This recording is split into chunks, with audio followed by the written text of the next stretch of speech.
నమస్కారం, ఘంటారావానికి స్వాగతం. ముందుగా ప్రధాన అంశాలు. చిత్తూరు జిల్లా బంగారెడ్డిపల్లిలో కుటుంబం ఆత్మహత్య. భార్య, 2 పిల్లలకు విషమిచ్చి ఉరేసుకున్న భర్త.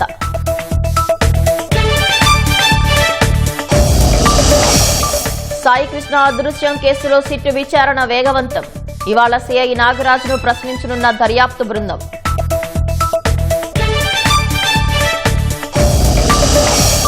కూటమి 2 ఏళ్ల పాలనా విజయాలపై ప్రోగ్రెస్ రిపోర్టులు. నేడు విద్యుత్ శాఖపై మంత్రి గొట్టిపాటి రవి నివేదిక.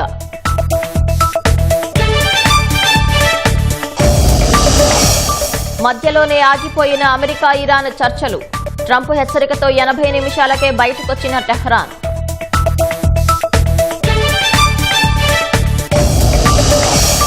ట్రంప్ వ్యాఖ్యలు అమెరికా నిస్సహాయతకు నిదర్శనం. అంతర్గత సంప్రదింపుల తర్వాతే తదుపరి చర్చలన్న ఇరాన్.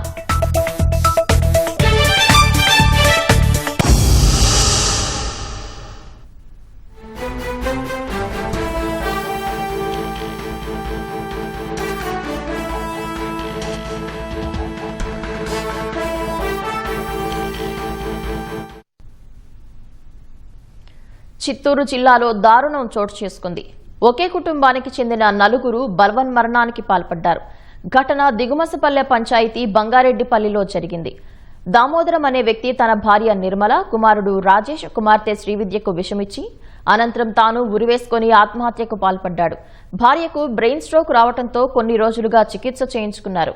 భార్య ఆరోగ్య పరిస్థితి బాగోలేకపోవటం, ఆర్థిక పరిస్థితులు అంతంత మాత్రంగానే ఉండటంతో దామోదరం ఈ దారుణానికి ఒడిగట్టినట్లు తెలుస్తోంది. సమాచారం అందుకున్న బిఎన్ఆర్ పేట పోలీసులు కేసు నమోదు చేసి దర్యాప్తు చేస్తున్నారు. మరోవైపు తమ అంత్యక్రియలకు తమ డబ్బులే వాడాలంటూ సూసైడ్ నోట్ రాసిన Damodaram bank ATM card, PhonePe pin నెంబర్ను రాశారు.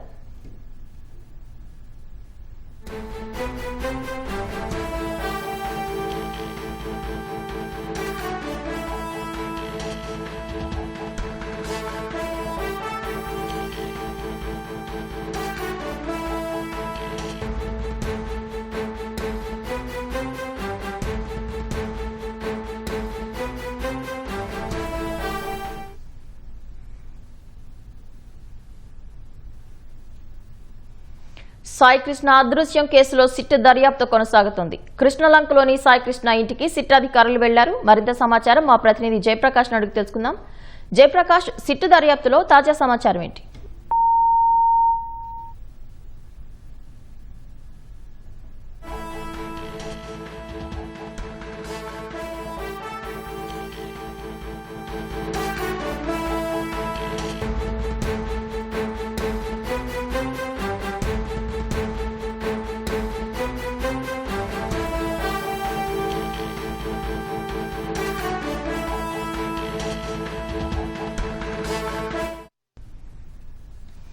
సాయికృష్ణ అదృశ్యం కేసులో సిట్ దర్యాప్తు కొనసాగుతోంది. కృష్ణలంకలోని సాయికృష్ణ ఇంటికి సిట్ అధికారులు వెళ్లారు. మరింత సమాచారం మా ప్రతినిధి జయప్రకాష్ అడిగి తెలుసుకుందాం.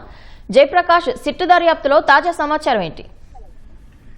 పవిత్ర, కొద్దిసేపటి కిందటే కృష్ణలంకలోని సాయికృష్ణ నివాసానికి సిట్ దర్యాప్తులో ఉన్నటువంటి ఏఎస్పీ సుధాకర్ నేతృత్వంలో బృందం అక్కడికి చేరుకుంది. కుటుంబ సభ్యుల నుంచి వివరాలు సేకరిస్తూ ఉన్నారు. కేసు పూర్వపరాలు చూసుకున్నట్లయితే కృష్ణలంక చెందిన సాయి కృష్ణ అదృశ్యం కేసులో మొన్నటి వరకు ఒక 2 రోజుల పాటు ఇటు నరసింహ కిషోర్ ఎస్పీ ఆధ్వర్యంలో విచారణ జరిగింది. దైవప్రసాద్ ఏసీపీ పూర్తి వివరాలు సేకరించారు. కుటుంబ సభ్యులను అడిగి వాళ్ళ స్టేట్మెంట్స్ ని రికార్డు చేయడంతో పాటుగా పలువురు నుంచి ఆధారాలు సేకరించడం, అదేవిధంగా కృష్ణలంక స్వర్గపూర్లో అక్కడ వివరాలన్నింటినీ సేకరించారు. ఎక్కడైనా అనుమానాస్పదంగా గానీ, అదేవిధంగా అన్నోన్ డెడ్ బాడీస్ ఎప్పుడెప్పుడు అక్కడికి తీసుకువచ్చారు అనే విషయాలన్నింటినీ ఆరా తీశారు. అక్కడ సిబ్బంది నుంచి కూడా పూర్తి స్థాయి సమాచారాన్ని రాబట్టారు.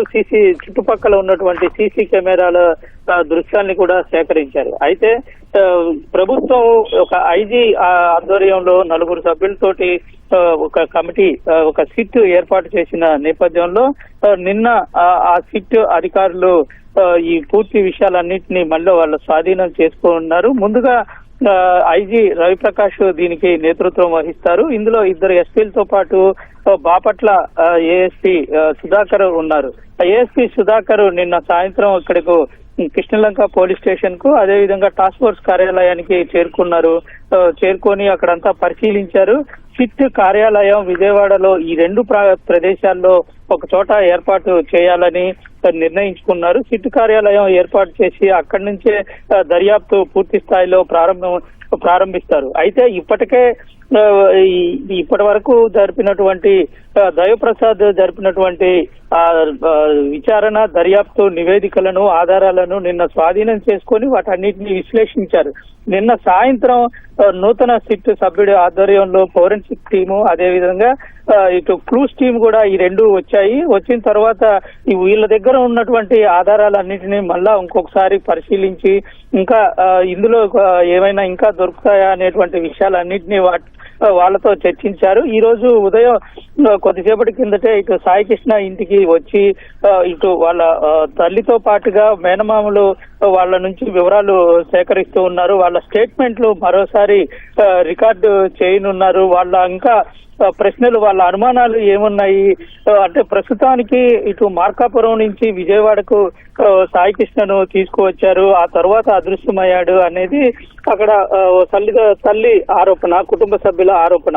ఈ క్రమంలో అసలు ఎప్పుడు తీసుకువచ్చారు, ఎలా తీసుకువచ్చారు, ఎవరని చెప్పారు, అసలు ఏం జరిగింది అనేటువంటి విషయాలు, అదే విధంగా వాళ్ళకు ఉన్నటువంటి ఆరోపణలు ఇటు లాకప్ డెత్ జరిగిందనే ఆరోపణ, ఇటువంటి విషయాలన్నిటినీ మరోసారి ప్రశ్నించి కూలంకుషంగా వాటన్నిటిని స్టేట్మెంట్ రూపంలో తీసుకొని ఉన్నారు. మరోవైపు అటు ఇదే కేసులో సస్పెండ్ అయినటువంటి సిఐ నాగరాజు ఇంటి వద్ద టాస్క్ ఫోర్స్ సర్వైలెన్స్ టీము ఒకటి అక్కడ ఉంది. అక్కడ ప్రస్తుతం నాగరాజుని కలిసేందుకు పలువురు స్థానికులు వస్తూ ఉన్నారు. ఇక్కడికి విషయం అంటే ఇక్కడ విషయాలన్నిటి తెలుసుకున్న తర్వాత సిట్ బృందం అటు సిఐ నాగరాజు ఇంటికి కూడా వెళ్లి స్టేట్మెంట్ అదే విధంగా వివరాలు ఇంటికి వెళ్లి అతన్ని వివరాలు అడిగే అవకాశం అయితే కనబడుతూ ఉంది. ప్రస్తుతం ఇటు దర్యాప్తుని వేగవంతం చేశారు పవిత్ర. రైట్, ధన్యవాదాలు జయప్రకాష్.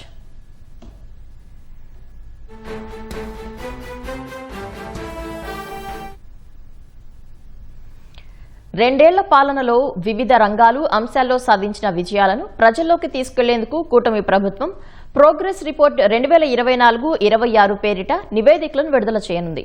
మొత్తం 10 అంశాలపై ఈ నివేదికలు ఇవ్వాలని నిర్ణయించింది.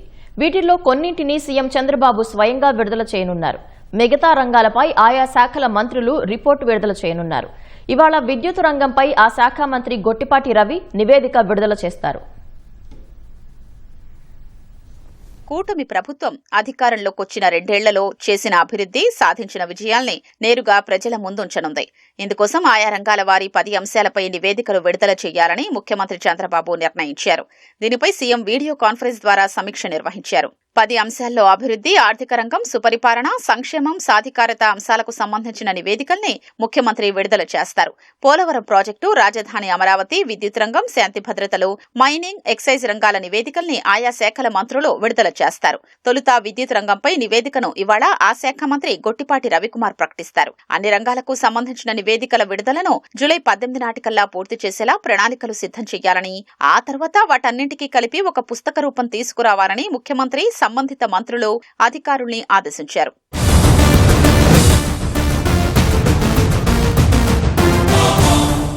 కూటమి అధికారంలోకి వచ్చే నాటికి రాష్ట్ర ఆర్థిక పరిస్థితి, పోలవరం ప్రాజెక్టు, రాజధాని అమరావతి, విద్యుత్ రంగం, శాంతి భద్రతలు, మైనింగ్, ఎక్సైజ్ వంటి రంగాల్లో నెలకొన్న పరిస్థితిపై అప్పట్లో మొత్తం 7 శ్వేతపత్రాలు విడుదల చేశారు. ఈ రెండేళ్లలో ఆ శ్వేతపత్రాల్లోని అంశాలపై తీసుకున్న చర్యల్ని ఈ ప్రోగ్రెస్ రిపోర్టులో పొందుపర్చాలని సీఎం ఆదేశించారు. వైసీపీ పాలనలో ధ్వంసమైన రాష్ట్రాన్ని గత రెండేళ్లలో వికాసం వైపు తీసుకెళ్లిన విధానం, ఆయా రంగాల్లో సాధించిన పురోగతి తదితర వివరాల్ని, సంక్షేమ పథకాలు, అభివృద్ధి కార్యక్రమాలు, పరిపాలనలో తీసుకొచ్చిన సంస్కరణలు వంటివి ఈ నివేదికల ద్వారా ప్రజలకు వివరించాలని చంద్రబాబు చెప్పారు. రెండేళ్లలో పరిపాలనను, ప్రభుత్వాన్ని ఎలా గాడిలో పెట్టామో చెప్పడంతో పాటు ఫేక్ న్యూస్ కు చెక్ పెట్టడమే ఈ నివేదికల ఉద్దేశ్యమని వివరించారు. వీటిని ఏటా ఇవ్వాలని సూచించారు. వ్యవసాయం, పరిశ్రమలు, పర్యాటక రంగాల్లో సాధించిన అభివృద్ధి, చేపట్టిన చర్యలు, విజయాల వివరాలతో అభివృద్ధి అంశంపై కూటమి అధికారంలోకొచ్చాక పాలనలో చేపట్టిన సంస్కరణలు, తీసుకొచ్చిన విధానాలు, అనుసరించిన పద్ధతులు తదితర వివరాలతో సుపరిపాలన అంశంపై సంక్షేమం, P4 కార్యక్రమాల వివరాలతో సంక్షేమం, సాధికారిత అంశంపైన ప్రోగ్రెస్ రిపోర్టు సిద్ధం చేయాలని సీఎం నిర్దేశించారు. మంత్రులు ఆయా రంగాలకు సంబంధించిన నివేదికల్ని విడుదల చేయడం పూర్తి చేసిన తర్వాత చివర్లో 4 అంశాలపై ముఖ్యమంత్రి ప్రోగ్రెస్ రిపోర్టులు ఇస్తారు. హెజ్బొల్లా గ్రూపును అదుపులో పెట్టకపోతే ఇరాన్పై మళ్లీ దాడులు చేస్తామని ట్రంప్ చేసిన హెచ్చరికతో అమెరికా, ఇరాన్ తొలి రౌండ్ చర్చలు 80 నిమిషాలకే ముగిశాయి. అంతర్గత సంప్రదింపుల తర్వాత తదుపరి చర్చలపై నిర్ణయం తీసుకోవాలని ఇరు దేశాలు భావించాయి. అయితే లెబనాన్లో ఇజ్రాయెల్ దాడులు ఆపకపోతే చర్చలు ముందుకు సాగవని ఇరాన్ తేల్చి చెప్పింది. అమెరికా హెచ్చరికలకు భయపడబోమన్న ఇరాన్ ఆ దేశానికి ఎలా సమాధానం చెప్పాలో తమకు తెలుసని వ్యాఖ్యానించింది. స్విట్జర్లాండ్ వేదికగా జరిగిన అమెరికా, ఇరాన్ మధ్య ఉన్నత స్థాయి దౌత్య చర్చలు మధ్యలోనే ఆగిపోయాయి. కేవలం 80 నిమిషాల పాటు సాగిన తొలి విడత సమావేశం అనంతరం ఇరాన్ ప్రతినిధి బృందం చర్చల్ని నిలిపివేసినట్లు ఆ దేశానికి చెందిన ఫార్స్ వార్తా సంస్థ వెల్లడించింది. ఇజ్రాయెల్పై దాడులు చేయకుండా హెజ్బొల్లా గ్రూపును నిలువరించారని ఇరాన్కు అమెరికా అధ్యక్షుడు ట్రంప్ చేసిన హెచ్చరికే ఇందుకు కారణంగా పేర్కొంది. ట్రంప్ హెచ్చరికకు నిరసనగా ఇరాన్ ప్రతినిధులు చర్చల మధ్యలోనే వెళ్లిపోయారని తెలిపింది. అంతర్గత సంప్రదింపుల తర్వాత తదుపరి చర్చలపై నిర్ణయం తీసుకోవాలని ఇరు దేశాలు భావించినట్లు సంబంధిత వర్గాలు తెలిపాయి. ట్రంప్ హెచ్చరికల్ని ఇరాన్ పార్లమెంటు స్పీకర్, ఆ దేశ ప్రధాన చర్చల ప్రతినిధి మహమ్మద్ బాఘర్ ఘాలిబఫ్ కొట్టిపారేశారు. ట్రంప్ వ్యాఖ్యలు అమెరికా నిరాశ, నిస్సహాయతకు నిదర్శనమని ఆయన విమర్శించారు. అమెరికా బెదిరింపులకు ఇరాన్ భయపడే ప్రసక్తే లేదని స్పష్టం చేశారు. ఇరాన్ సాయుధ దళాలు అమెరికాకు సమాధానం చెప్పడానికి సిద్ధంగా ఉన్నాయని ఘాలిబఫ్ తేల్చి చెప్పారు. అమెరికా ఏ తరహా ప్రకటనలు చేసినా క్షేత్రస్థాయిలో చర్యలు తీసుకునేది తామేనని ఘాటుగా వ్యాఖ్యానించారు. స్విట్జర్లాండ్లోని బర్గెన్స్టాక్ వేదికగా జరిగిన అమెరికా, ఇరాన్ చర్చలకు పాకిస్తాన్, ఖతార్ అగ్రనేతలు మధ్యవర్తులుగా వ్యవహరించారు. అమెరికా బృందానికి ఆ దేశ ఉపాధ్యక్షుడు జేడీ వ్యాన్స్ నేతృత్వం వహించగా ఇరాన్ బృందానికి ఆ దేశ పార్లమెంటు స్పీకర్ ఘాలిబఫ్ నేతృత్వం వహించారు. అమెరికా బృందంలో వ్యాన్స్ తో పాటు రాయబారి స్టీవ్ విట్కాఫ్, సలహాదారు జేర్డ్ కుష్నర్ ఉన్నారు. ఇరాన్ బృందంలో ఘాలిబఫ్ తో పాటు ఆ దేశ విదేశాంగ మంత్రి అబ్బాస్ అరాక్చి, విదేశాంగ అధికార ప్రతినిధి ఇస్మాయిల్ బఘాయి ఉన్నారు. ఈ 2 బృందాలు పాక్ ప్రధాని షెహబాజ్ షరీఫ్ తో తొలుత విడివిడిగా సమావేశమయ్యాయి. పాక్ సైన్యాధిపతి ఆసిమ్ మునీర్, ఖతార్ కీలక నేతలు ఈ భేటీల్లో పాల్గొన్నారు. అనంతరం అమెరికా, ఇరాన్, పాకిస్తాన్, ఖతార్ ప్రతినిధులు చర్చలు జరిపారు. ఈ సమావేశంలో ఇరాన్ అణు కార్యక్రమంతో పాటు లెబనాన్లో ఇజ్రాయెల్ దాడులు సహా పలు అంశాలు చర్చించినట్లు తెలుస్తోంది. అమెరికా, ఇరాన్ ప్రతినిధుల సమావేశం సందర్భంగా ట్రూత్ మాధ్యమంలో ట్రంప్ చేసిన హెచ్చరికలు శ్వేత సౌధం ప్రతినిధుల్ని ఎరకాటంలో పడేశాయి. ఈ పరిణామాలతో ఇరు దేశాల మధ్య కుదిరిన ప్రాథమిక శాంతి ఒప్పందం అమలుపై సందిగ్ధత నెలకొంది. అమెరికా, ఇరాన్ మధ్య ఒప్పందం కుదిరినా కుదరకపోయినా ఇరాన్ను అణ్వాయుధం తయారు చేసుకోనివ్వబోనని ఇజ్రాయెల్ ప్రధాని బెంజమిన్ నెతన్యాహు తేల్చి చెప్పారు. తాను ఇజ్రాయెల్ ప్రధానిగా ఉన్నంతకాలం ఇరాన్ అణ్వాయుధాన్ని పొందే అవకాశం లేదని ఉద్ఘాటించారు. ఈ అంశంలో ఎలాంటి దౌత్య పరిణామాలు చోటు చేసుకున్నా సరే తన నిర్ణయం మారదని నెతన్యాహు స్పష్టం చేశారు. మరోవైపు హెజ్బొల్లా దాడుల నుంచి ఉత్తర ఇజ్రాయెల్ ప్రజలను రక్షించడానికి దక్షిణ లెబనాన్లో ఏర్పాటు చేసిన భద్రతా ప్రాంతాల్లో ఇజ్రాయేలీ సైన్యం తమ పట్టును కొనసాగిస్తుందని తెలిపారు. I said, no matter what happens in the talks, with an agreement, without an agreement, I pledge to you that Iran, as long as I'm Prime Minister, will never have a nuclear weapon. Never. As long as I am the Prime Minister of Israel, I will not let that happen. Britain ప్రధాని Keir Starmer రాజకీయ భవితవ్యంపై America అధ్యక్షుడు Donald Trump సంచలన వ్యాఖ్యలు చేశారు. Starmer త్వరలోనే ప్రధాని పదవికి రాజీనామా చేస్తారని ట్రంప్ జోస్యం చెప్పారు. బ్రిటన్లో వలసలు, ఇంధన విధానాల్లో స్టార్మర్ ప్రభుత్వం ఘోరంగా విఫలమైందని ట్రూత్ సోషల్లో ట్రంప్ పోస్టు చేశారు. స్టార్మర్ భవిష్యత్తు బాగుండాలని ఆశాభావం వ్యక్తం చేశారు. బ్రిటన్లో నాయకత్వ మార్పుపై చర్చ జరుగుతున్న నేపథ్యంలో ట్రంప్ వ్యాఖ్యలు ప్రాధాన్యం సంతరించుకున్నాయి. 2024 సార్వత్రిక ఎన్నికల్లో లేబర్ పార్టీకి భారీ విజయాన్ని అందించి అధికారంలోకి వచ్చిన కీర్ స్టార్మర్ సొంత పార్టీ నుంచే తీవ్ర వ్యతిరేకత ఎదుర్కొంటున్నారు. బ్రిటన్ ఆర్థిక పరిస్థితిని మెరుగుపరచడంలో, పెరుగుతున్న జీవన వ్యయాలను అదుపు చేయడంలో స్టార్మర్ విఫలమయ్యారని లేబర్ పార్టీ ఎంపీలు అసంతృప్తి వ్యక్తం చేస్తున్నారు. దీనికి తోడు స్థానిక ఎన్నికల్లో లేబర్ పార్టీకి పేలవమైన ఫలితాలు రావడం, మేకర్ఫీల్డ్ పార్లమెంటరీ ఉప ఎన్నికలో పార్టీ నేత బన్హామ్ ఘన విజయం సాధించడంతో స్టార్మర్ నాయకత్వంపై ప్రశ్నలు వస్తున్నాయి. స్టార్మర్ స్థానంలో బన్హామ్ను ప్రధానిగా చేయాలని పార్టీలోని అత్యధిక ఎంపీలు, సీనియర్ మంత్రులు కోరుతున్నట్లు తెలుస్తోంది. అమెరికాలో మూడో అతిపెద్ద నగరమైన చికాగోలో శుక్రవారం సాయంత్రం నుంచి జరిగిన వరుస కాల్పుల ఘటనలు భయాందోళన సృష్టిస్తున్నాయి. ఈ దాడుల్లో 7 ప్రాణాలు కోల్పోగా 38 మంది గాయపడ్డారు. జూన్టీన్త్ వేడుక సందర్భంగా శుక్రవారం ఒక వీధిలో గుమిగూడిన ప్రజలపైకి కారులో వచ్చిన 2 దుండగులు విచక్షణారహితంగా కాల్పులు జరిపారు. ఈ ఒక్క ఘటనలోనే 12 మంది తీవ్రంగా గాయపడ్డారు. ఆ తర్వాత పలుచోట్ల కాల్పుల ఘటనలు నమోదయ్యాయి. చికాగో మేయర్ బ్రాండన్ జాన్సన్ ఈ దాడులను తీవ్రంగా ఖండించారు. నగరంలో హింసకు తావులేదని, బాధ్యులైన వారిపై కఠిన చర్యలు తీసుకుంటామని హెచ్చరించారు. క్యాన్సర్ మహమ్మారిపై పోరాటంలో పేదవారికి కొండంత అండగా నిలిచిన బసవతారకం ఇండో అమెరికన్ క్యాన్సర్ ఆసుపత్రి రజతోత్సవ సంబరాలకు సిద్దమైంది. నిరుపేదలకు కార్పొరేట్ వైద్యాన్ని అందిస్తూ గత 25 ఏళ్లుగా లక్షలాది మంది జీవితాల్లో వెలుగులు నింపిన ఈ వైద్యాలయం నేడు దేశంలోనే అత్యుత్తమ 650 పడకల సమగ్ర క్యాన్సర్ కేర్ సెంటర్గా అవతరించింది. ఏడాదికి 3 లక్షల మంది అవుట్ పేషెంట్లు, 90,000 మంది ఇన్ పేషెంట్లకు పునర్జన్మ ప్రసాదిస్తోంది. సాయంత్రం హైదరాబాద్లో వైభవంగా జరగనున్న సిల్వర్ జూబ్లీ వేడుకలకు సీఎం చంద్రబాబు, వివిధ రంగాలకు చెందిన ప్రముఖులు హాజరు కానున్నారు.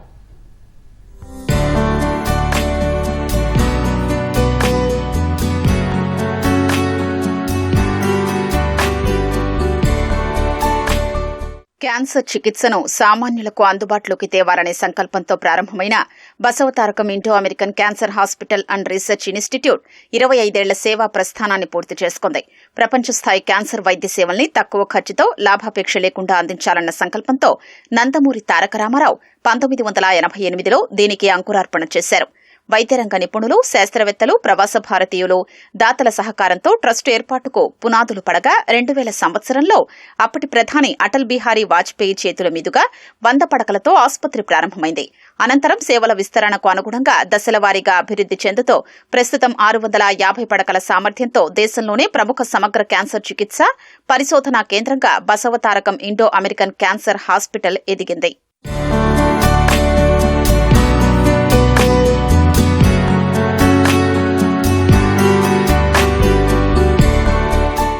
సేవాభావం, మానవతా దృక్పథంతో 25 ఏళ్లుగా వైద్య సేవలు అందిస్తున్న బసవతారకం ఆసుపత్రి దేశవ్యాప్తంగా ప్రత్యేక గుర్తింపు సంపాదించుకుంది.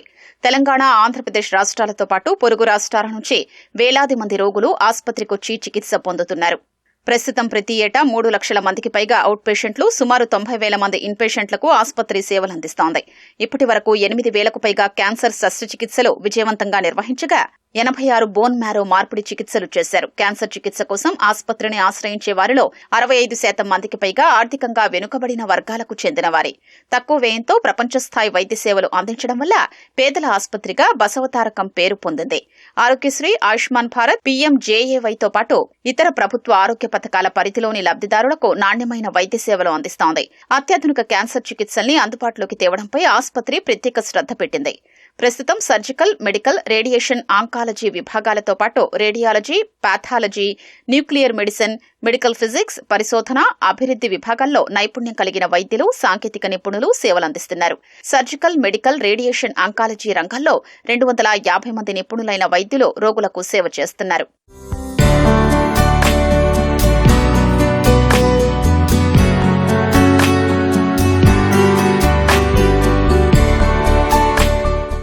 తల, మెడ, రొమ్ము, సర్వికల్, ప్రోస్టేట్ క్యాన్సర్లతో పాటు వివిధ అవయవాలకు సంబంధించిన క్యాన్సర్లకు సమగ్ర చికిత్సల్ని ఆసుపత్రిలో అందిస్తున్నారు. నొప్పి నివారణ, సంపూర్ణ సంరక్షణకు ప్రత్యేక పాలియేటివ్ కేర్ యూనిట్ ను ఆసుపత్రి నిర్వహిస్తోంది.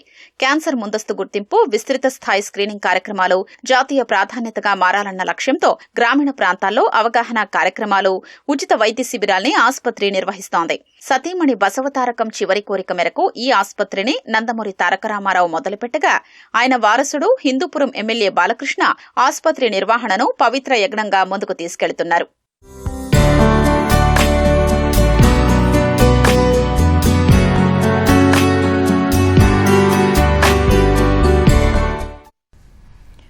మెగా డీఎస్సీపై జగన్ వైసీపీ నేతలు అసత్య ఆరోపణలు చేస్తూ సమాజంలో గందరగోళం తలెత్తేలా చేస్తున్నారని ఎమ్మెల్సీ ఆలపాటి రాజేంద్ర ప్రసాద్ విమర్శించారు. కృష్ణా జిల్లా ఉయ్యూరులో ఆదివారం ఏర్పాటు చేసిన డీఎస్సీపై అవగాహన కార్యక్రమంలో ఎమ్మెల్సీ వేపాడ చిరంజీవితో కలిసి ఆయన పాల్గొన్నారు. 2025 మెగా డీఎస్సీలో ఉద్యోగం సాధించి వివిధ ప్రాంతాల్లో పనిచేస్తున్న ఉపాధ్యాయులు పాల్గొన్నారు. డబ్బులు ఇచ్చి ఉద్యోగాలు కొన్నారంటూ చేస్తున్న విమర్శలను ముక్తకంఠంతో ఖండించారు.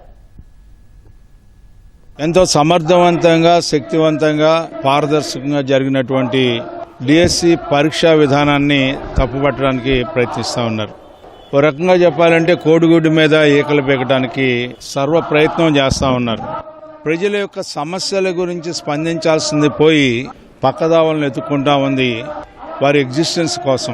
జగన్మోహన్ రెడ్డి గారు ప్రెస్ మీట్ పెట్టి మాట్లాడుతూ అంటారు, ఎక్కడా మెరిట్ లిస్ట్ లేదు, ఎక్కడా ర్యాంకులు లేవని చెప్పి ఒక పక్క చెబుతూనే మరో పక్క ఒకసారి ఆ మెరిట్ లిస్ట్ ఇయ్యమ్మా, ఫస్ట్ ర్యాంక్ ఎవరికి వచ్చింది ఒకసారి చూడమ్మా అంటున్నాడు. అంటే మీరు ఏం మాట్లాడుతున్నారో మీకు కూడా అర్థం కాలేదనే విషయం ఈ రోజు రాష్ట్రంలో ప్రతి నిరుద్యోగి కూడా అబ్జర్వ్ చేస్తున్నారు. పీజీటీ 58 వచ్చిందండి, స్కూల్ అసిస్టెంట్ 85 వచ్చింది. నేను ఆర్డర్ ఆఫ్ ప్రయారిటీలో స్కూల్ అసిస్టెంట్ మెన్షన్ చేశాను. సో సర్టిఫికేట్ వెరిఫికేషన్ లైవ్ గా ఎప్పుడైతే కంప్లీట్ అయిందో నాకు దాని అప్లికేషన్ నాకు కనపడింది. ఫైనల్ కి రిలీజ్ చేశారు. అప్పుడు మొత్తం చెక్ చేసుకున్నాం. నేను ఏదైతే మొత్తం కౌంట్ చేసుకుని నా టెట్ లో పర్సంటేజ్ 20% అయితే వెయిటేజ్ ఉంటుందో 20 మార్క్స్ ఇది 80 మార్క్స్ కౌంట్ చేసుకున్న నాకు ఏదైతే వచ్చిందో అదే నాకు స్కోర్ కార్డ్ లో వచ్చింది. ఇంత ట్రాన్స్పరెంట్ గా సర్టిఫికేట్ వెరిఫికేషన్ కూడా జరిగిన తర్వాత డబ్బులు ఇచ్చి పోస్ట్ కొనుక్కున్నారు అనే దానికి అసలు అవకాశం ఎక్కడుంది? 15 లక్షలు 20 లక్షలు లేదా 30 లక్షలు పెట్టి ఉద్యోగం కొనుక్కునే స్తోమతే ఉంటే కూటమి ప్రభుత్వంలో వేసినటువంటి నోటిఫికేషన్ లో ఎన్ని పోస్టులు ఉన్నాయి? కృష్ణా డిస్ట్రిక్ట్ లో సోషల్ స్టడీస్ గురించి మాట్లాడుతున్నా 131 పోస్టులు ఉన్నాయి. మరి ఆ నోటిఫికేషన్ లో ఒక్క పోస్ట్ లేదు, ఈ నోటిఫికేషన్ లో 131 పోస్టులు ఉన్నాయి. సమాధానం వారికే వదిలేస్తున్నాను. ఈ రోజు మా పరిస్థితి ఎలా ఉందంటే సాధించింది కూడా చెప్పుకోలేని పరిస్థితి వచ్చేసింది మాకు. నిజాయితీగా నేను సంపాదించుకున్న ఉద్యోగాన్ని నా దగ్గర నుంచి లాక్కుంటే నేను ఊరుకోను. నాతో పాటు రిక్రూట్ అయిన ఈ 16,349 మంది కూడా ఊరుకోరు అని అనుకుంటున్నాను. అనంతపురం జిల్లా రాయదుర్గంలో తెలుగుదేశం నాయకుడు బీటీ ప్రాజెక్టు వైస్ చైర్మన్ సుభాన్పై వైసీపీ నాయకులు దాడి చేశారు. లక్ష్మీ బజార్ వద్ద ఒంటరిగా ఉన్న తనపై బోర్వెల్ నాగిరెడ్డి, అతని అనుచరుడు కుమార్తో పాటు మరికొందరు హత్యాయత్నం చేశారని బాధితుడు ఆరోపించారు. వాహనంలో వచ్చి ఇనుపరాడ్లతో దాడి చేసి గొంతుపై కాలు పెట్టి తొక్కారన్నారు. స్థానికులు ఆపేందుకు యత్నించినా ఆగలేదని చెప్పారు. గాయపడిన సుభాన్ను స్థానిక ప్రభుత్వాసుపత్రికి తరలించి చికిత్స అందించారు. సమాచారం అందుకున్న పోలీసులు వైసీపీ నాయకుడు బోర్వెల్ నాగిరెడ్డిని అదుపులోకి తీసుకున్నారు. వస్తే డైరెక్ట్ 5-6 మంది వచ్చి కారు దిగి నేను ఆడ పెట్రోల్ బంక్తోనే కూర్చోను. ఇనుపు రాడ్లు తీసుకొని కిందకేసి కొట్టి తొక్కి కాలేసి బుజ్జి మీద వేసి కుత్తి మీద కాలేసి తొక్కున్నారు. అంటే చంపేదానికి రెడీగా వచ్చేసారు. జాగిరాడు తీసుకొని కార్లను కూడా ఇదకంత కొట్టి ఇష్టానుసారం సంపలను డిసైడ్ అయి వచ్చినారు. వాడు నాగిరెడ్డి కుమార్ ఇద్దరు. హైదరాబాద్ నెహ్రూ జూలాజికల్ పార్కులో ప్రపంచ జిరాఫీ దినోత్సవాన్ని ఘనంగా నిర్వహించారు. వన్యప్రాణులపై అవగాహన పెంచే కార్యక్రమంలో భాగంగా జూలో ఉన్న బన్నీ అనే 10 ఏళ్ల మగ జిరాఫీకి పండ్లు, కూరగాయలు, ఆకుకూరలు, గింజలతో తయారు చేసిన 5 కిలోల ప్రత్యేక కేక్ను అధికారులు అందించారు. ఈ సందర్భంగా సందర్శకులకు జిరాఫీల జీవనశైలి, ఆహారపు అలవాట్లపై అవగాహన సదస్సులు నిర్వహించారు. జంతు మార్పిడి విధానంలో జూకు ఓ ఆడ జిరాఫీని తీసుకొచ్చేందుకు ప్రయత్నాలు చేస్తున్నట్లు క్యూరేటర్ వసంత తెలిపారు. సంవత్సరంలో జూన్ 21 అత్యంత పొడవైన రోజు కావడంతో భూమిపై అత్యంత పొడవైన జంతువైన జిరాఫీ పేరుతో ఈ రోజును ప్రపంచ జిరాఫీ దినోత్సవంగా జరుపుకుంటారని డిప్యూటీ క్యూరేటర్ మురళీధర్ వివరించారు.